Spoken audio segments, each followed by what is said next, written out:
Nah, sebelum kita membuat AI, kita harus belajar dulu AI itu kayak apa, sehingga toolsnya kayak apa, sehingga kita dapat sense-nya. AI itu harus bersinergi dengan ilmu-ilmu yang sudah ada. Misalnya ilmu psikologi, hal-hal yang sifatnya humaniora, ilmu-ilmu kedokteran gitu. Sehingga kita nggak melihat itu menjadi sesuatu yang menakutkan lagi. Dimana sekarang AI itu keterampilan orang untuk bisa membuat AI, mengerti AI itu terpakainya di semua sektor.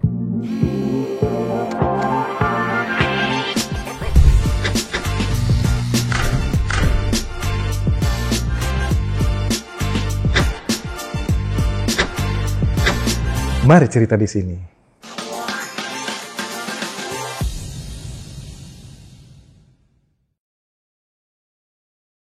Ya, cerita Binusian kembali lagi di Binus Podcast. Selalu ada cerita-cerita yang menarik di antara Binusian-Binusian yang ada di Binus itu sendiri.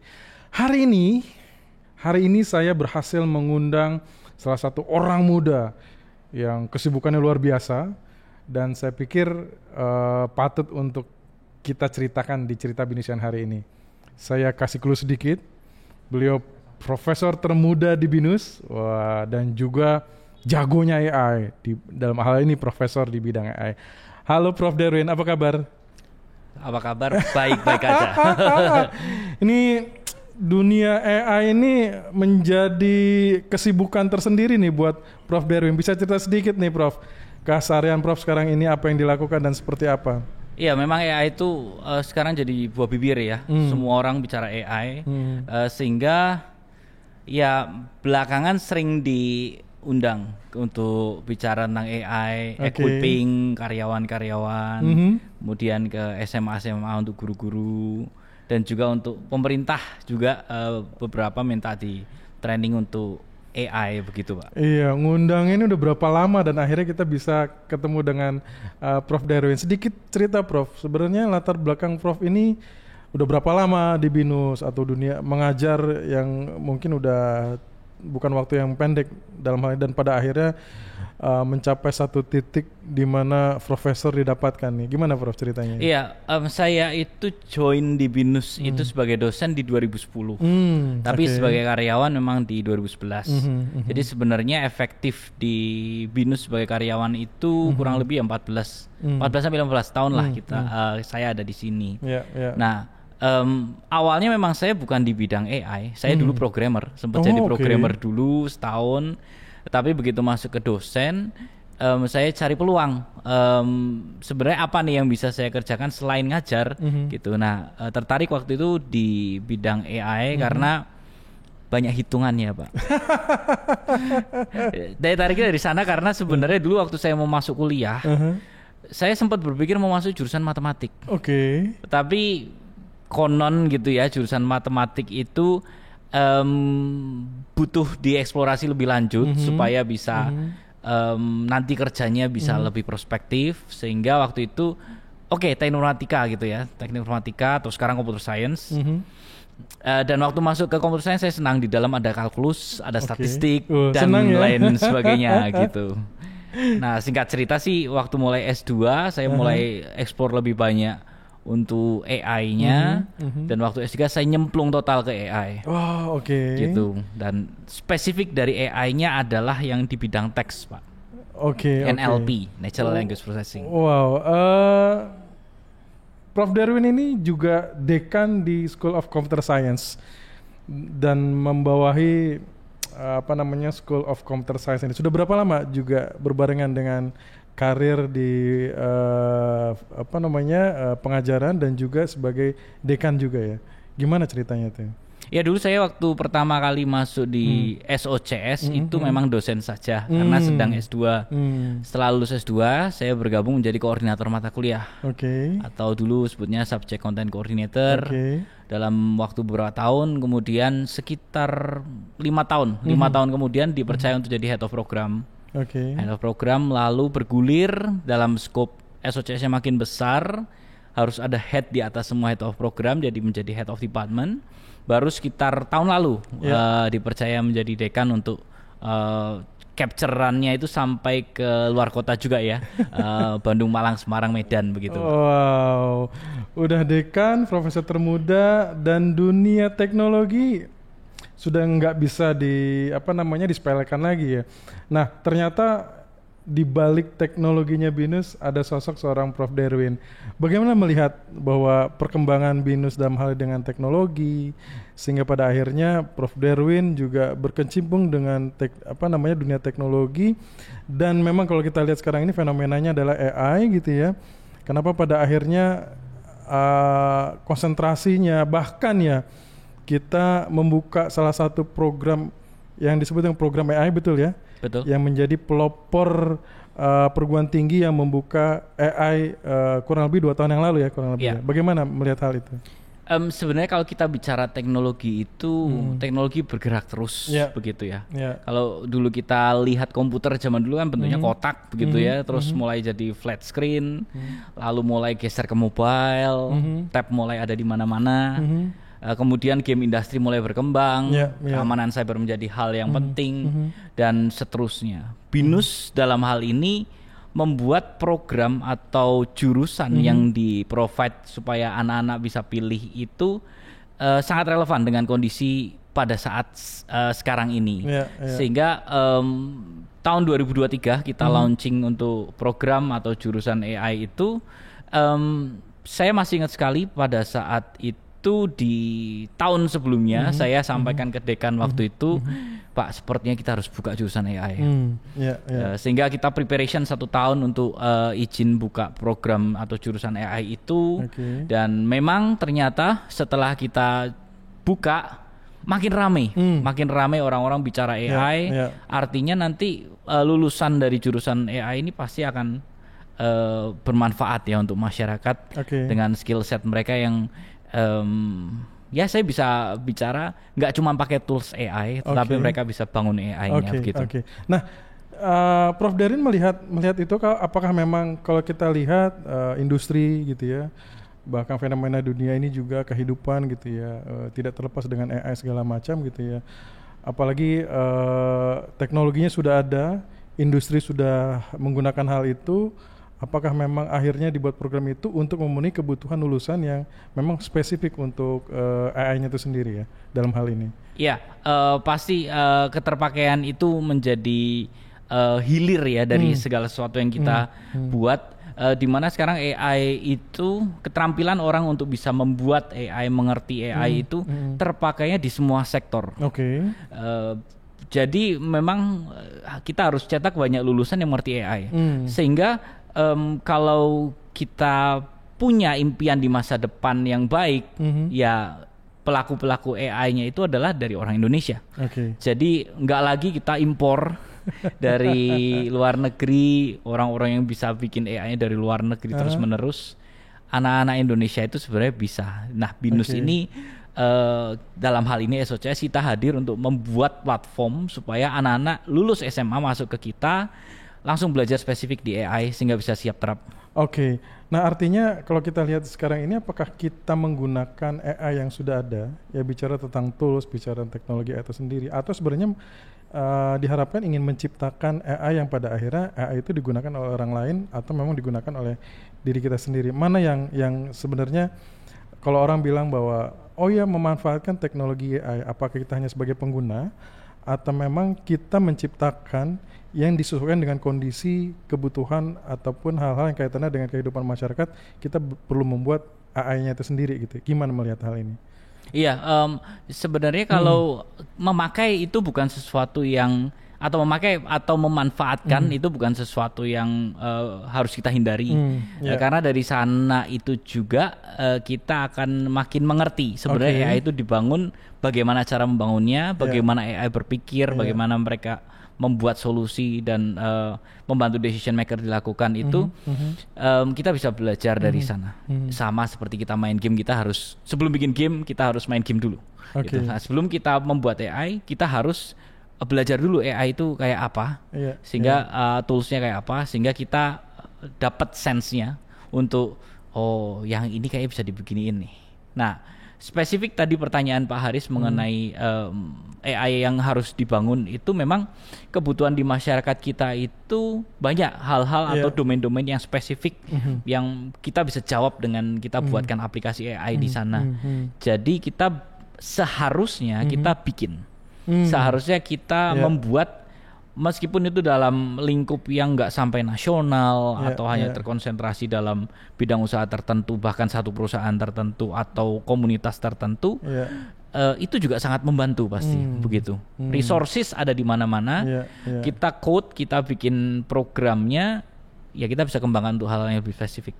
Iya, apalagi mungkin ada istilahnya OpenAI dan juga Source AI yang sebenarnya kita bisa improve dari apa yang sebenarnya sudah ada juga ya. Iya. Oke. Ya, betul. Nah, terlepas dari itu ya, artinya gini, sebenarnya ada kebutuhan dulu baru kita memanfaatkan AI, atau memang sebenarnya AI yang sudah ada, bagaimana kita memanfaatkan? Nah, kadang-kadang ini orang melihat bahwa gini, saya takut nanti digantikan dengan AI gitu, pekerjaan saya atau segala macam. Nah, bagaimana sih melihat hal? Karena saya ketemu dengan teman-teman, saya ketemu juga dengan beberapa rekan juga yang menanyakan sebenarnya adalah AI ini menggantikan atau memang kita melihat kebutuhannya dulu, dengan AI kita bisa memenuhi kebutuhannya itu gitu. Iya, memang harus, menurut saya memang harus berangkat dari kebutuhan dulu. Oke. Karena AI itu kan lingkupnya itu sangat besar. Wide variety ya untuk pemanfaatannya. Sehingga kalau kita tahu kebutuhan yang mau dijawab dan kita mengerti AI itu bekerja gimana, kita bisa mempropose sesuatu sebagai solusi. Kemudian kalau bicara hal ini yang tadi Pak Haris sampaikan, itu semua orang ngomong begitu ya, kita akan digantikan oleh AI gitu kan. Nah, itu dia. Iya, sebenarnya memang secara parsial kalimat itu benar. Betul. Karena kalau AI, kita sebagai manusia tidak beradaptasi dengan perkembangan AI, ya kita akan digantikan. Apalagi kita sangat anti dengan AI, ya kita nanti pekerjaan kita akan digantikan oleh AI. Tetapi ketika manusia beradaptasi dengan adanya AI, dia akan lebih advance daripada manusia-manusia pada umumnya yang tidak, atau anti dengan AI, nggak mau ngikutin perkembangan teknologi, hal-hal yang baru yang mungkin kelihatan sulit untuk dipelajari ya, tetapi sebenarnya itu membantu kita sekali. Gitu. Berdamailah dengan AI. Berdamailah dengan AI. Artinya memang kita juga harus beradaptasi kan. Betul. Bukan kita malah menolak dari perubahannya itu sendiri sih. Gitu ya. Nah, ya kecenderungan kita memang kita masih takut, gitu ya. Kita masih takut apakah AI ini akan menggantikan, apakah AI juga bahkan mungkin akan menghancurkan gitu ya. Karena masih banyak sekali ketemu hal-hal yang seperti itu gitu. Sebenarnya teknologi AI-nya itu sendiri sebenarnya sih, apakah teknologi AI yang harusnya memberikan dampak atau memang justru menggantikan? Nah, ini kan ada pendekatan mungkin yang berbeda ya. Menggantikan artinya dari tenaga manusia dengan teknologi AI, atau justru memberikan dampak itu bisa akhirnya bisa ke efisiensi, bisa produktivitas gitu ya. Atau mungkin ini dua-duanya ada nih gitu ya. Cuman bagaimana menyeimbangkan itu gitu. Ya, mungkin pendekatan paling mendasarnya begini. Kadang-kadang kalau kita manusia bekerja, itu seringkali emosi di hari itu atau kondisi hari itu, moodnya dan segala macam itu sering sekali berpengaruh ke dalam performa atau kualitas kerja kita. Nah, kalau digantikan oleh AI, hal-hal yang seperti itu yang sifatnya rutinitas dan supaya tidak terganggu oleh mood kita di kondisi hari itu, ya produktivitas akan lebih baik ya ketimbang manusia yang mengerjakan, karena moodnya berpengaruh dan seterusnya gitu. Tetapi kalau hal-hal yang sifatnya strategic thinking, mencari inovasi, ide, kita manfaatkan AI untuk membantu kita berpikir, memberikan hal-hal insight yang mungkin bukan sesuatu yang nggak bisa kita langsung pahami secara mandiri, karena kan wawasan di luar sana banyak. AI bantu rangkumin gitu, sehingga kita bisa dapat insight-nya, kita kelola, jadikan solusi versi kita. Nah kalau kita lihat kan AI udah masuk ke semua sektor ya, termasuk sektor pendidikan gitu ya. Bahkan kalau saya dengar juga bahwa BINUS sudah menerapkan pendidikan dasar AI di semua program atau program studi yang ada gitu. Bagaimana Prof. Darwin melihat hal ini? Apakah memang akhirnya terbebani bahwa memang Anda sebagai profesor di bidang AI gitu masuk dalam dunia pendidikan yang semua program, tidak hanya dari sisi ilmu komputer atau teknologi saja, masuk ke sastra, masuk ke ekonomi, bisnis dan lain sebagainya. Sebenarnya ini adalah bentuk penanganan kita terhadap resistensi orang untuk belajar teknologi, begitu. Kalau zaman saya dulu kuliah itu ada mata kuliah pengantar teknologi informasi. Ya, waktu itu orang pakai mouse aja bingung, gitu ya, diangkat-angkat gak gerak-gerak mouse-nya, gitu. Kalau sekarang ya pengantar teknologi informasi itu ya harus diganti dengan pengantar AI. Hal yang sebenarnya secara analogis saya bisa lihat itu hal yang sama sebenarnya, sehingga tidak ada kekhawatiran yang harus berlebihan gitu. Memang teknologi berkembang sekarang ya otomatis semua program, semua jurusan harus relevan dengan hal itu. Sehingga harus belajar AI juga, meskipun bukan membangun AI-nya ya, tapi mereka setidaknya familiar dengan apa sih AI di dalamnya itu apa, bagaimana AI itu belajar dan seterusnya. Artinya kaitannya dengan kehidupan sehari-hari juga ya. Bagaimana ya kan kalau kita relevankan antara program atau program studi gitu ya dengan relevansi kehidupan gitu, itu kan memang benar-benar sangat relevan kan. Begitu, artinya siap nggak kita pada saat pembelajaran kita sudah memahami dan sudah menerapkan, atau nggak kita sudah menggunakan dan kita mengetahui teknologi AI itu sendiri, harusnya lebih mudah dalam menghadapi kehidupan yang sekiranya teknologi AI ini udah bukan hal di sampingan tapi harus benar-benar menyatu dalam kehidupan gitu. Iya. Kalau kita tahu teknologi AI bagaimana dia bekerja, kita pasti akan bisa lebih aware juga ya. Contohnya di HP kita sudah ada face recognition. Itu kan betul, AI. Betul. Ya itu AI. Tetapi kalau kita nggak ngerti AI itu bekerja gimana, dia men-training data dan segala macam, hati-hati memberikan wajah kita untuk direkam di sistem-sistem yang lain gitu, di aplikasi-aplikasi. Mereka belajar dari hanya 3 pola saja dari wajah kita aja sudah bisa di capture bahwa itu adalah kita begitu. Ya sangat relevan dengan kehidupan sehari-hari, Pak. Haruskah kita takut? Harus takut kalau tidak mau belajar tentang AI. Karena pasti di waktu-waktu yang akan datang akan lebih canggih lagi. Hardware makin matang ya Pak Haris. Ini AI booming karena hardware-nya sudah matang, data-data secara online available, size-nya besar juga bisa diolah, sehingga pasti kedepannya kalau kapasitas diperlebar, diperbesar, data juga makin besar, pasti akan lebih canggih lagi. Nah Prof. Darwin kan setiap hari ini berkutat dengan Gen Z ini ya, mahasiswa, calon mahasiswa gitu ya, untuk melihat bagaimana kehidupan mereka dan seperti apa gitu ya. Nah kalau dikaitkan dengan AI itu sendiri, bagaimana menurut Prof. Kaitkan antara Gen Z, anak muda sekarang dengan AI, apakah mungkin nggak terlalu sulit mereka beradaptasi, atau benar-benar ternyata ada pengompokan kaitannya dengan ini ada yang sangat mendukung atau yang tidak, atau mungkin yang nggak peduli segala macam. Gimana melihat anak muda sekarang ini kaitannya dengan AI dan Gen Z sendiri? Gen Z itu unggul dari sudut pandang mereka bisa mengeksplorasi segala sesuatu secara mandiri.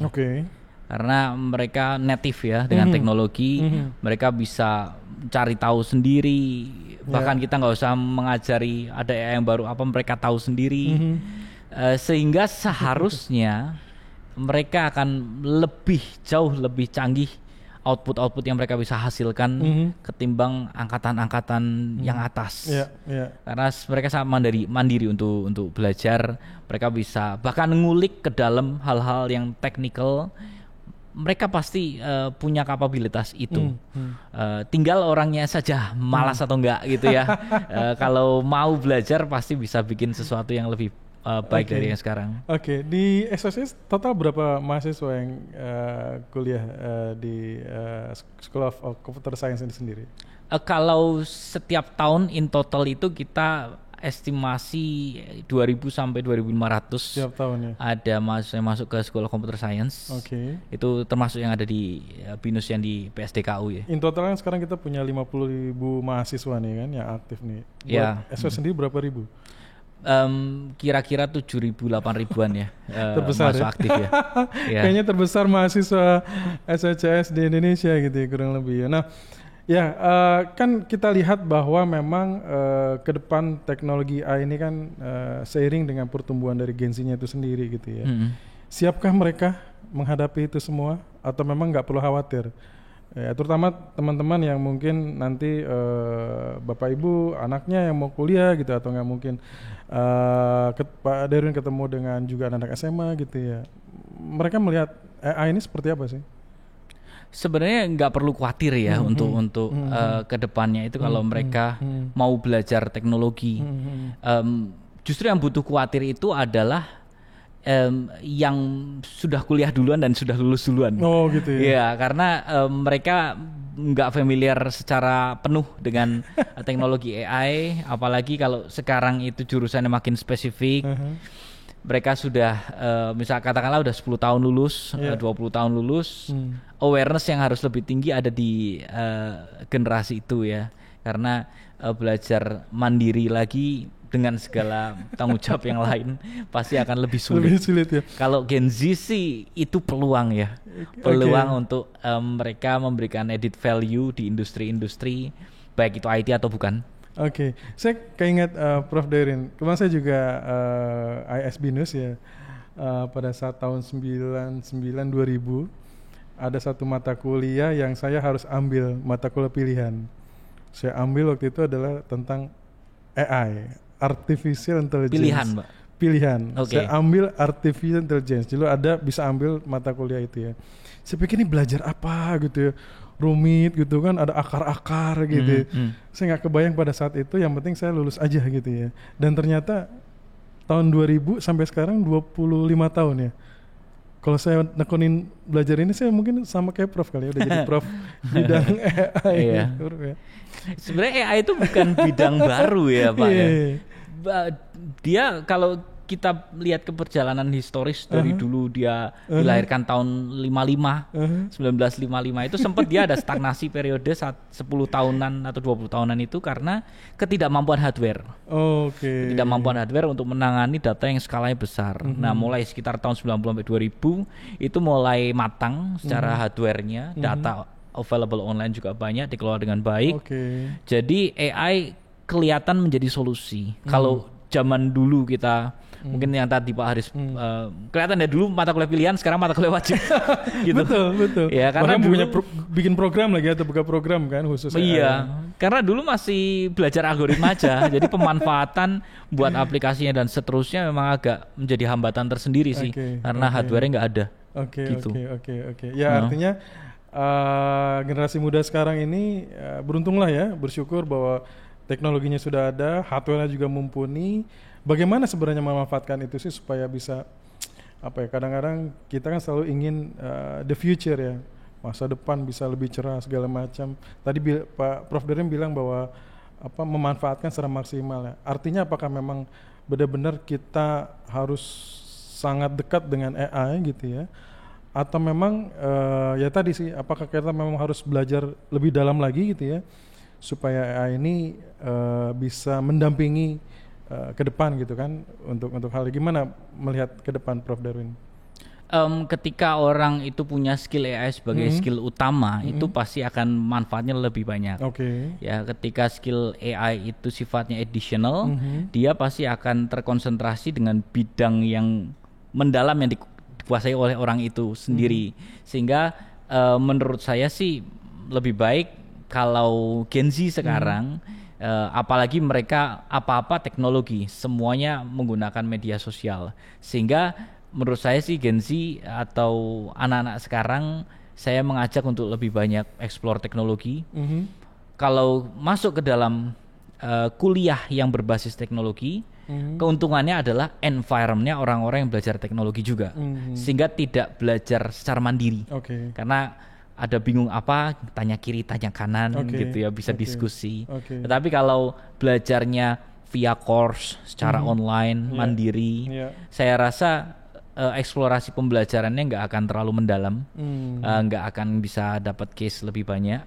Ketika masuk ke dalam area teknologinya langsung di bidang AI itu sangat akan lebih baik. Oke, baik. Nah, ya AI teknologi ada, hardware juga ada. Bagaimana kita juga punya sarana dan juga punya waktu untuk belajar gitu kan. Kalau bicara tentang empowering nih, bicara tentang impactful ya. Saya ke Prof. Derwin, sebenarnya apa sih yang ingin Prof. Derwin cari gitu kaitannya dengan AI itu sendiri? Ya kalau pintar saja sendiri mungkin buat apa gitu ya? Apa sih sebenarnya Prof. Derwin punya semangat empowering seperti apa? Apakah ingin memajukan AI atau mungkin bagaimana AI ini juga bisa memberikan dampak buat manusia itu sendiri? Apa yang membuat Prof. Derwin punya hal-hal yang kaitannya dengan empowering itu sendiri sih di AI itu sendiri? Saya itu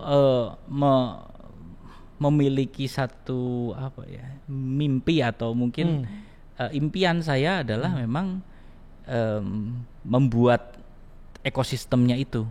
Ekosistem di mana orang-orang paham betul kita itu bisa build up AI by ourselves gitu ya, nggak yang rely on sana sini. Tetapi memang resource-nya sangat butuh ada investasi dan seterusnya gitu ya. Saya memimpikan hal itu sehingga saya membayangkan ada pihak government, pihak industri, academy, rame-rame kita mengerjakan sesuatu untuk dimanfaatkan secara nasional misalnya. Nah, itu dalam konteks yang luas. Tapi kalau dalam konteks yang lebih kecil-kecil, saya mendorong sih, sempat saya bicara dengan mahasiswa AI yang kebetulan saya ngajar di kelasnya. Teman-teman di sini harus berpikir memanfaatkan AI itu untuk komunitas atau grup-grup masyarakat sosial yang memang bisa dibantu dari sisi adanya AI gitu. Sehingga hal-hal itulah yang lebih berpikirnya adalah kita mengerti AI itu bagaimana bekerja, mengerti bagaimana AI itu dibangun, ya manfaatin ke masyarakat, ke sosial di sekitar kita, sehingga mereka bisa lebih banyak lah manfaatnya. Artinya ya kalau kita belajar tentang perkembangan teknologi ya, pasti kan juga harusnya bisa meningkatkan kualitas kehidupan manusia gitu ya. Kualitas bangsa ini gitu ya. Nah, tadi yang Prof. Derwin sampaikan juga menarik ya, bahwa ya terutama di Indonesia itu sendiri, bahwa ekosistem itu yang pertama harus dibangun gitu ya. Betul. Supaya impact terhadap masyarakatnya terasa gitu ya. Termasuk juga ya mahasiswa buat apa you jago teknologi AI gitu tapi tidak memberikan dampak buat sekitar untuk apa gitu ya. Nah, kalau dilihat terakhir sebagai closingnya saya, sebenarnya pemanfaatan AI dalam hal bagaimana memberikan dampak buat manusia ini seperti apa sih? Dan pada akhirnya kita harus bersikap seperti apa sih supaya ini bukan sesuatu yang menakutkan gitu ya, tapi juga justru membuat kita lebih hidup lah gitu ya dengan adanya AI itu sendiri. Gimana Prof melihat ini? Saya sih melihatnya seperti ini. AI itu harus bersinergi dengan ilmu-ilmu yang sudah ada. Misalnya ilmu psikologi, hal-hal yang sifatnya humaniora, ilmu-ilmu kedokteran gitu. Sehingga kita nggak melihat itu menjadi sesuatu yang menakutkan lagi. Karena misal deteksi cancer bisa dibantu dengan rekomendasi dari AI, atau kita bisa melihat HR di perusahaan bisa memprofiling orang untuk direkrut dari AI juga bisa, sehingga kita sebagai manusia nggak perlu takut, nggak menjadi khawatir karena kita lihat pemanfaatannya di sisi yang merupakan multidisiplin ya, mengkawinkan ilmu-ilmu AI dengan yang lain-lainnya gitu. Seperti itu sih Pak. Punya rencana besar dengan dunia AI ini terutama di Indonesia? Rencana besar saya memang belum secara definitif ya begitu Pak. Tetapi dengan adanya jurusan AI di BINUS, kita itu memiliki satu ekosistem yang sedang dibangun. Jumlah mahasiswa yang banyak, jumlah dosen yang akan semakin involved di sana. Beberapa hal yang kita bisa lakukan ke depan dengan orang-orang yang mengerti bagaimana membangun AI itu pasti akan lebih menjanjikan dan bisa memberikan solusi untuk banyak sektor. Buat anak muda nih, Prof, kira-kira Anda mesti belajar AI atau ada pesan-pesan nggak? Ya, buat teman-teman semua ya, AI itu hanya bagian dari perkembangan teknologi yang pasti dari waktu ke waktu perannya akan berubah-berubah lagi nanti. Nggak akan seperti yang sekarang secara terus-menerus gitu. Tetapi artinya apa? Kita harus belajar teknologinya. Ya, jadi kalau teman-teman yang ingin belajar sesuatu, ingin belajar ke depannya untuk masa depan seperti apa, jangan sampai salah pilihan. Gitu aja. Iya, pilih SOCS. Loh, enggak ya. Oke, teman-teman, Bapak Ibu sekalian, menarik ya cerita dari Prof Darwin tentang dunia AI yang kita pikir membayangkan juga apa nih gitu ya. Terkadang terlalu rumit. Prof Darwin menyampaikan hal-hal yang memang AI itu juga harus memberikan dampak buat kita semua, bukan hanya sekedar bahwa kita menggunakan dan merusak, tapi juga memberikan nilai manfaat buat masyarakat sendiri. Thank you Prof Darwin. Mudah-mudahan kita bisa ngobrol lebih banyak lagi. Saya yakin cerita Prof Darwin dengan teman-teman ini bisa memberikan satu pemahaman, satu ilmu baru gitu ya, ada hal baru, inspirasi apa yang sebenarnya terjadi dalam dunia AI itu sendiri. Thank you, sampai ketemu lagi. Sama-sama Pak.